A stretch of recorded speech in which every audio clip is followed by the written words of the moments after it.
It's Way Up with Angela Yee. I'm Angela Yee. Jasmine from the Jasmine brand is here. Yes. And a good friend of mine is in the building too, Latham Thomas. Hey. Now, Latham, we all know your work as Glow Maven. Mm-hmm. Follow you on social media. And you are the person that I feel, one of the people who has really been spreading the word, knowledge about doulas and what doulas do, and also about Black maternal health care. Yeah, absolutely. All right? And so this all is culminating every year with the Doula Expo. So can you talk about that? Thank you so much for having me up here. And so happy to see y'all. So the Doula Expo by Mama Glow is essentially a festival that really uplifts birth work and caregiving and families. And there's all the brands who really have wraparound services and offerings to support folks. And so we have like CVS Health and Bobby and LV and all these companies that like really mean something to you if you have a baby, right? Mm-hmm. We have a childcare company called Vivi. There's Carol's Daughter, who we have a partnership with through Love Delivered. And just an amazing group of organizations that come together and we create this amazing interactive experience for a weekend. It's a 2-day festival. It's at Hudson Yards this year. So we went from the first year in 2021 in October. We did it in Bushwick, Brooklyn. Yep, I remember. In really small space, right? And then we upgraded to Williamsburg to a 16,000 square foot space. And now at Hudson Yards, y'all, we have 60,000 square feet. Huge. Oh, wow. That's amazing. Space. And so we're taking over the entire space there. And it's going to be amazing because there's content, there's information, there's entertainment. So it's really going to be uplifting, but the theme is birth to the future. So it's about thinking about a vision and future for better birth outcomes, safety and dignity in this process, but also like, what do we want to design, right? Like, how do we think about like a design for the future that really centers our needs and empowers us. So it's really just like a celebration. Last time you saw Jasmine, she was pregnant. That was during the pandemic. Yeah. And she has since had the baby. Jasmine, talk about your experience a little, because you did go through a lot of things. Yeah, so I was fine up, for a while. And then towards the end of my pregnancy, I found out I just didn't feel good. It was the end of my pregnancy, but I didn't know how I was supposed to feel. Towards the end, they say, I was like, I had shortness of breath. I just would wake up and I just couldn't get it together. I couldn't breathe, and my chest was tight and my feet had really blew up. I was here and I was showing Angela my feet. They were swollen. They were swollen. But had anybody said anything to you, or were you able to talk to your practitioners about it? So I emailed my my OBGYN and I said, hey, my feet are swelling up. And she said, only be concerned if it's just 1 foot. So I was like, okay. And my mom kept saying, I don't know, Jazz. Yeah, that's interesting. Only if 1 foot swells up. I guess I don't know. So anyway, we go to an appointment and they check my blood pressure and they're like, oh my gosh. So anyway, I had preeclampsia, so I had to stay in the hospital. They were trying to make me wait an additional week so her lungs would develop. Right. But wasn't able to do that. So I was induced. I tried to have a natural childbirth, but every time I had a contraction, her heart would drop. Decelerate. Yes. Yeah. So I ended up having an emergency C-section. So anyway, I had preeclampsia, and apparently this is really common, especially with Black women. If you're like really young or if you're over 35, apparently, and Black women apparently, are doulas equipped to help in situations like that? Because my partner and I were kind of lost with what to do. Yeah, this is, a great opportunity for education, right? Because what a doula could do in this setting would be to, interact with you more frequently. So even between appointments where you're not seeing your provider, I might see you, or whoever is looking at you and say, oh, I'm noticing some swelling, because we might in an appointment, I might like rub your legs and feet while we're talking. So I would notice like you're getting a little bit of swelling. Is that new for you? Is that something that just, was an onset? We would also be, I empower people to also take their own urine strips. So you can go on Amazon and you can get these protein strips that you, when you go to the bathroom, you pee over it and it measures like what minerals are present in the urine. And so if protein is present in the urine, that's also a sign of preeclampsia. Okay. And so you could do that at home for like $20, right? And then be able and say, hey, I'm seeing this, and you can alert your doctor. The swelling in the feet is really a big sign. Foggy thinking, like feeling, you said I couldn't feel like I was getting it together. Yeah, I couldn't especially in the middle of the night, I just would be And people might think that's just because I'm pregnant. Yeah, I don't know. That's part of it. And I heard towards the end, it gets rough. So I'm thinking like, oh, it's just rough. And I remember showing Angela like, yo, my feet are so big. Like, this is so weird. Yeah, like, it was kind of like sudden, right? Yeah, it was just all of a sudden, it just kind of just happened, but I didn't know. And so, yeah. Yeah. So absolutely. This is definitely a thing where you would have someone who could be seeing some changes and then say, okay, here's what I would like you to do. Right. Have your doctor check, in these ways, and then, and then have that diagnostic information, because as soon as they put a blood pressure cuff on, they would know, right? Well, that's not the first thing that they did. I was just coming for a regular checkup. Right. And so my partner was like, she's not feeling good. Like, can you check her blood pressure? And that's why. I was there, actually. Yeah. Too. They rushed her inside. Like, she's got to come inside now. Yeah. So they didn't even, so they waited until you said, this is what I'm feeling. Yeah. I just came in for, how you come in towards, I just came in for a regular appointment or whatever. Sure. And I just was like, well, I'm going to mention to him, my partner was like, let's just maybe check your blood.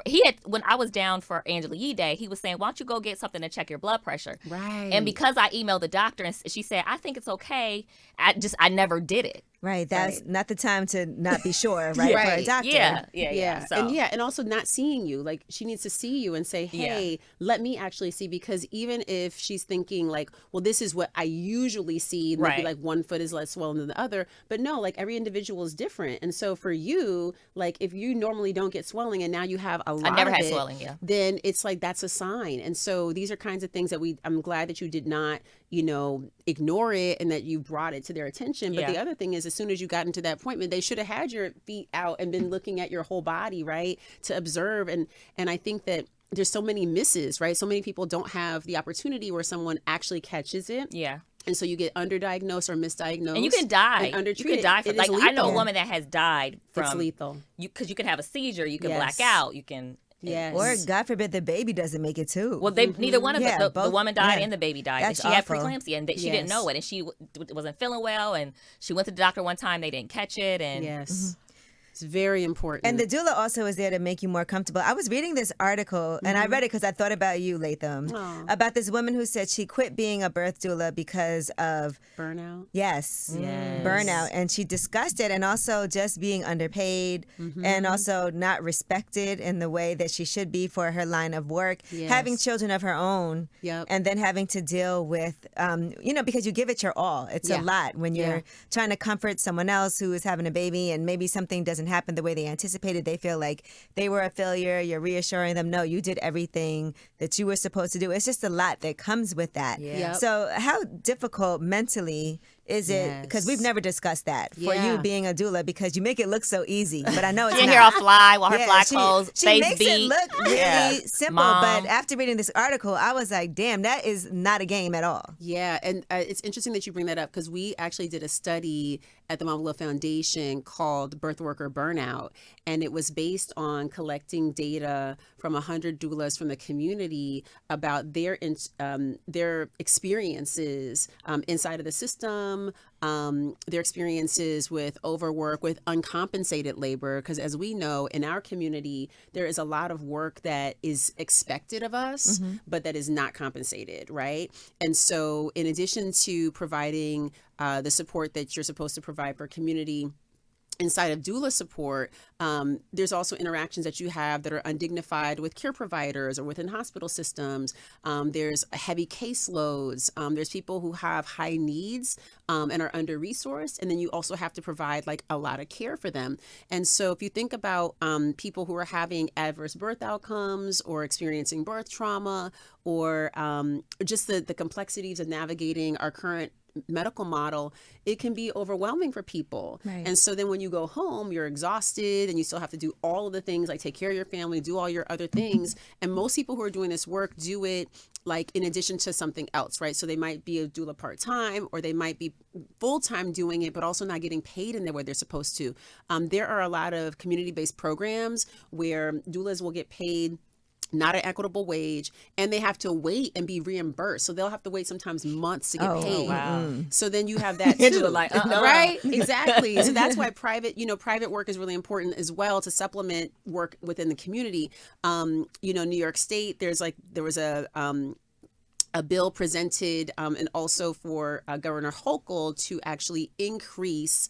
This is the work of the New York NICTA, it was called the New York Doula Association, but essentially what they were working on was increasing that wage so from like $1,500 to like $1,900, which is still not enough money, but to get to that space where HOCO would sign into law so that for Medicaid reimbursement, doulas would be able to be paid properly. So this is really important, right? It is. Yeah. I really couldn't. Do doulas help post? Because I had a baby in NICU for a month afterwards. Yes. I had to try to figure out how to still pump, and then I experienced like postpartum. I was calling Angela, trying to talk to her like about what I'm feeling and stuff like that. Latham wants me to be a doula so bad. I know too. she gotta would come take a class. Angela would be so good. Yeah, no, because Angela told me they like, have online courses to be able to do that. And she loves the online course. I have to complete that, but that's one of the things that Latham we've talked about too is the support after giving birth. Postpartum, absolutely. Postpartum support is so critically important,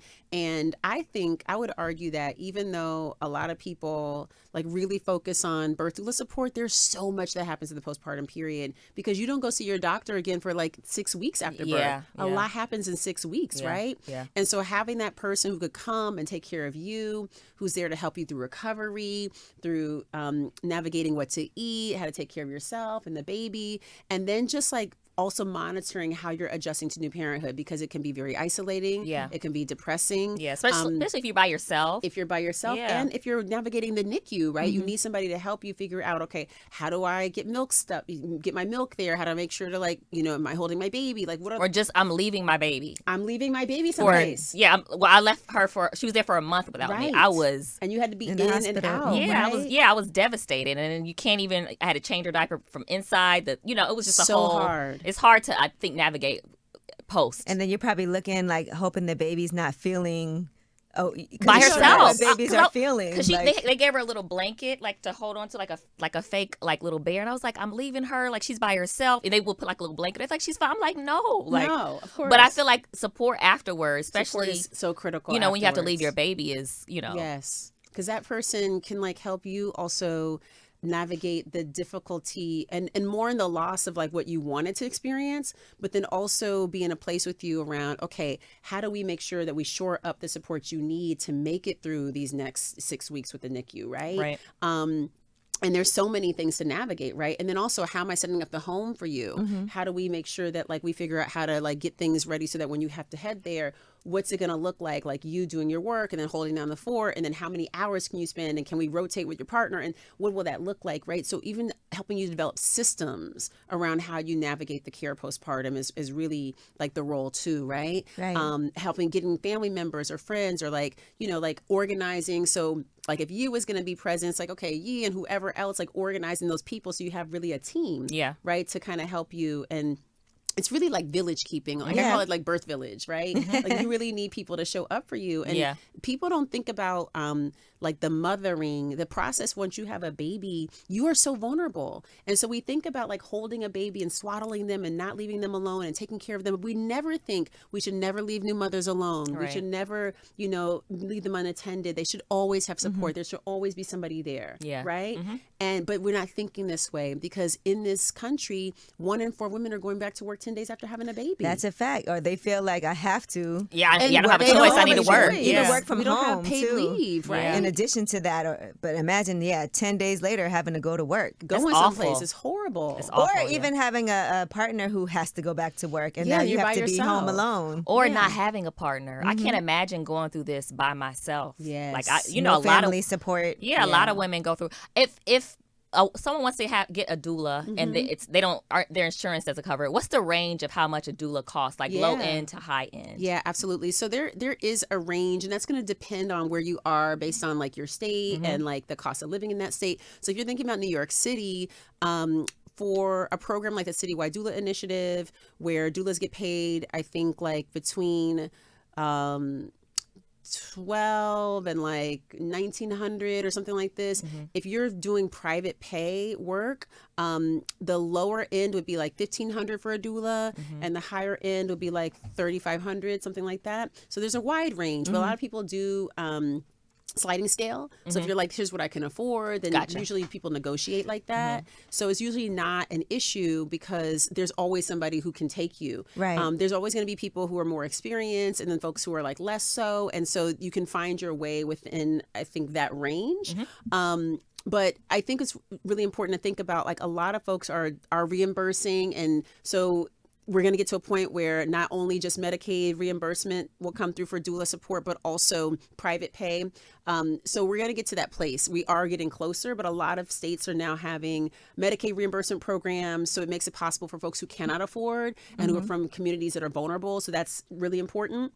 But we also, I think in terms of the awareness, like, people know what it is now, but I think that there also needs to be more of a understanding of the value of the support somebody can bring, especially because if you have a baby, right, and you're like, oh my gosh, I really think I might need postpartum support now, you might feel like it's too late, right? Like, a lot of people won't even reach out because they feel like, oh, I waited too long, or there's no benefit, or I have support, or I have family.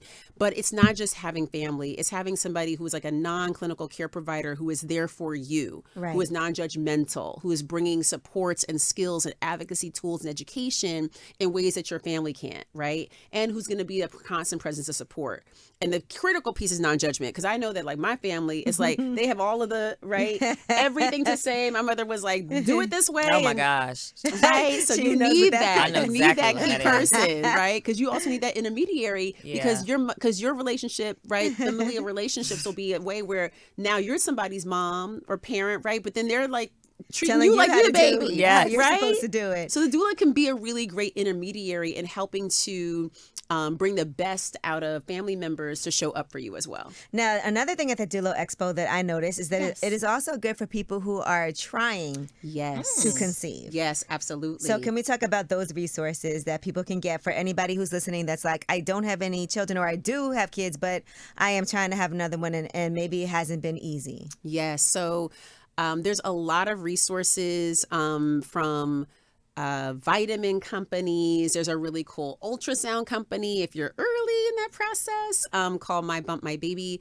There is CVS Health, who's doing a lot of work around healing. They have this what they're bringing is like this experiential space that's about, like, their whole thing is like the heart, right? So it's like heart health, but it's also like, thinking about like mending people from within. And so the energy they're bringing is about like, let's think about holistic, approach to taking care of people.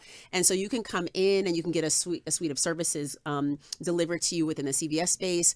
There is a Kate Spade mental health house. And so they're our mental health partner. They're going to have a space where people can talk about the frustrations and challenges, and the disappointments that they've experienced along the pregnancy continuum, if they've been dealing with infertility, any challenges also around pregnancy or infant loss, right? Because some people have had miscarriage and it's really hard to get pregnant. And then being in a space like this might be, challenging, but it's so festive and there's so much content and information that I think that, like, if I was on my fertile journey, that I would want to be in that energy of these people who are already in that space, and also get the companionship, right, of other folks who are like along that path. And so there's a lot of resources. We have a lot of amazing content from speaker moments on stage. There is a fertility company that I love that will be speaking about navigating the fertility path, but also making sure that it's equitable, because as we know, if you look at all the ads, you see just white people, right? Yeah.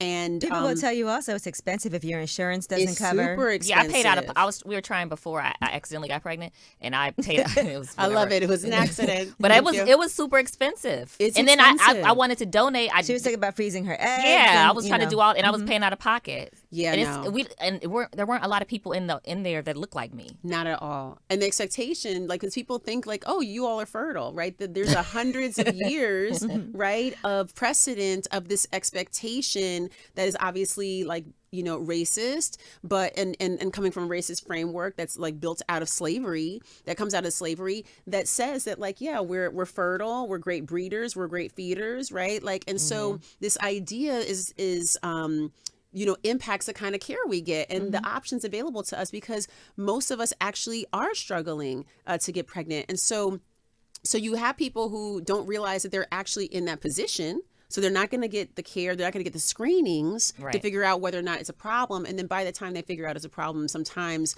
it means that you have to be more aggressive in the pathway to figure out how to get pregnant. So that's really important, I think, too, right? Just knowing like that we are in a vulnerable position, many of us, and being able to have the resources available, to have the conversations directly with providers and service leaders and providers in the space, and also community people, because I think that other practitioners and healthcare systems and people who are interfacing with folks, most of our experiences like that are, within clinical settings, but this is going to be a festival, right? So you can just talk to people in a way and ask the kind of questions that you might not feel comfortable doing in a clinical setting. And so I think that that's a really, a great aspect of what the event will be too. And we have amazing people like Tatiana Ali, who's going to MC. Oh, nice. That's great. I could have used this before I got pregnant. Well, you can still come now. Jasmine might have another one, right? You're not sure. I'm not sure. Yeah, she's not sure. But, I'll have a doula next time. You will have a doula next time. I'll have a doula next time. Let's talk about this, because you and I had a conversation during the pandemic about this geriatric pregnancy. Oh, Lord. That was me. And that term. That's over no, 35. we're not doing that term, though. We have to. So what is a geriatric pregnancy? I saw that word on my paper. I was like, oh, my God. Which is horrifying, right? How did that make you feel? Old. Yes, it didn't make you feel good. Right. So geriatric, we have really horrifying terminology that's used in medical spaces, always levied against women. And so geriatric pregnancy is determined when someone is over 35 years old. Now we know, that at 35, your body don't start falling apart. Okay. but that this is the way that the medical system sees us and categorizes us. Right. And so you have people going into this process thinking something's wrong with them. They're also inherently categorized as high risk. Right.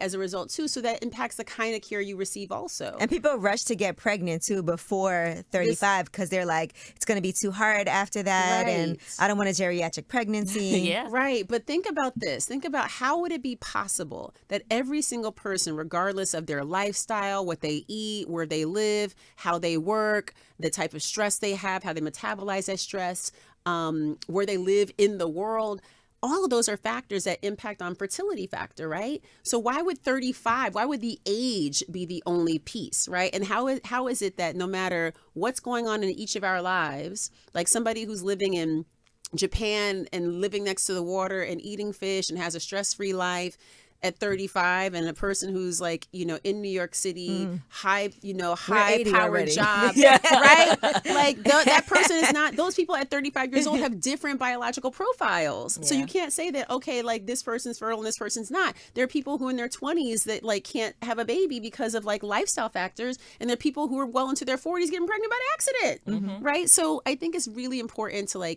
bust through these myths around biological age and chronological age, because they do not run concurrently. Okay. See, and the last thing I want to talk about, because I want to make sure we get back to this Doula Expo, is Black Maternal Health Caucus. Yes. Right. Do you feel like, because I've seen that now, that was formed, and I just want to ask you, do you think that there's a lot more that's being done now? Because we've seen Kamala Harris with her initiatives. We've seen things happening here in New York. As somebody in this space, do you feel like we're moving forward at the rate that you would like to see? The rate could be faster, right? If policy could catch up, I think that would be great. I do think we need to deploy more resources, financial resources, into communities that are doing this work, into organizations like ours, Mama Glow, would be amazing. But I think that from the legislative level, and from a policy landscape, and then when we look at the fact that the federal government does have doulas on the agenda, that's huge, right? They did have a maternal health blueprint that they released last year. And I think that was a huge step in really telling the story about where their policies are and where they want to put their resources.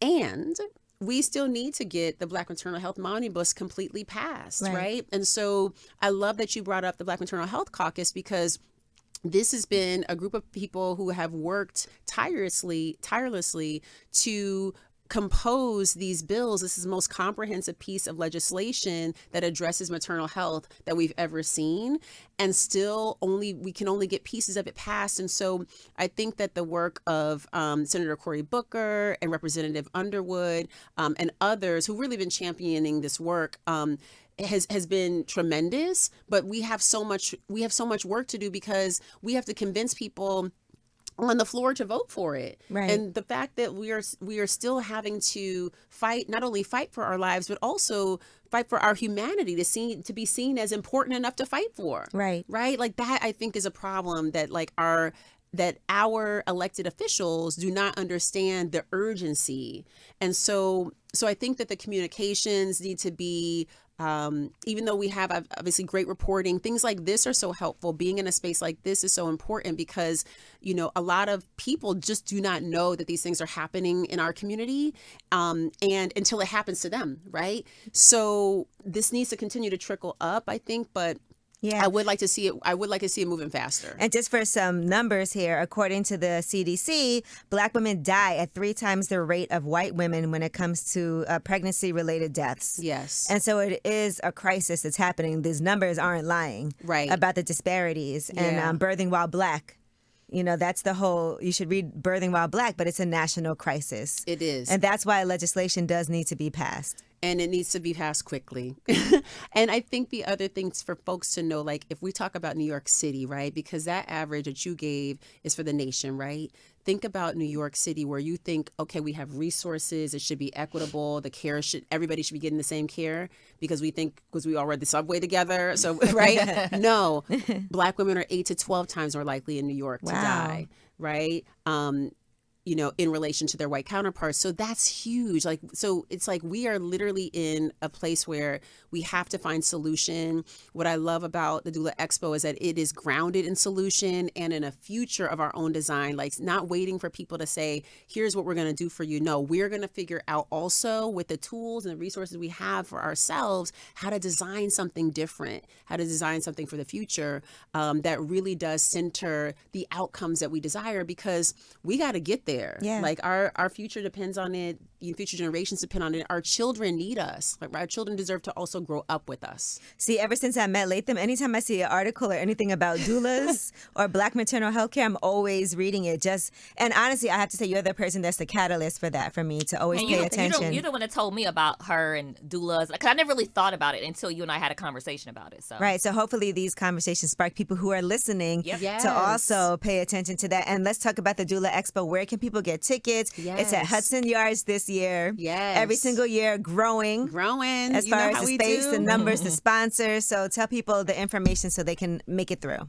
Awesome. So doulaexpo.com. It's DOULAEXPO.com, and there's tickets there, and you can come, and it's affordable, and you can spend the weekend. Again, you can bring your children if you have little ones. We have a play space, an area for them. If you're not pregnant yet, still come. If you got older children, still come. We have food, we have entertainment. It's a family affair, so don't miss it. We can't wait to see you. Yeah, if you just want to support people, definitely come. If you're thinking about becoming a doula, yes, come this and is be in that definitely energy. Yeah, if you know somebody that you like, she would be amazing as a Angela. doula. Yeah, exactly. Latham Angela's says the gonna be same there. thing. She's like, Angela, you will gotta be be real there. doula. Yeah. And it's not just for doulas, right? Like care workers, anybody who's just like in the space of like healthcare. Yeah. It's an important place to be, because there's also connections to organizations. And what I love about it too is that people end up interconnecting, and then like business wise, it's a really great networking space too. If you are in this,